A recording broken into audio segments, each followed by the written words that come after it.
Shirt पर बहुत सारा आ गया, आप ये कह रहे हैं। मिसाल के तौर पे बारिश होती है, पानी पड़ा है, मैं बाहर निकलता हूँ, एक गाड़ी वाला करके चला जाता है और मेरे ऊपर आता है। क्या मुझे 100% सर्टेनिटी है कि इस रोड के ऊपर इम्प्योरिटी पड़ी हुई है? देखिए, दो चीजें होती हैं। असल में बड़ा अच्छा सवाल किया ये, सुनो बच्चों, बहुत इंपॉर्टेंट सवाल है। एक होती है चीज डाउट और दूसरी चीज होती है certainty, understanding.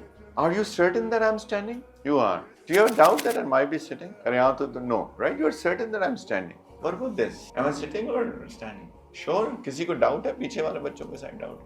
You are certain because you can see it. But what about the people? No, this is very important. That's good. पीछे वाले बच्चों, मैं बैठा हूँ कि खड़ा हूँ? Not sure, doubt. You are not sure. You have a doubt. But were you certain that I was standing? पहले तो certainty थी ना। एक principle है दीन का, और ये बहुत इंपॉर्टेंट प्रिंसिपल, इसको समझ लो सारे बच्चे, कि certainty is not removed by doubt. एक चीज सर्टेन हो ना इंसान को, और फिर बंदा कहे कि शायद, तो आप what is the result of the equation is certainty. अगर कोई कहे ना कि आपने कहा आप सर्टेन थे मैं खड़ा हूं, अभी आप यू आर नॉट श्योर कि मैं खड़ा हूं कि बैठा हूं। कोई कहे कि नहीं मुझे तो एक आंसर चाहिए कि वो खड़ा था कि वो बैठा था, तो आपका जवाब क्या होगा?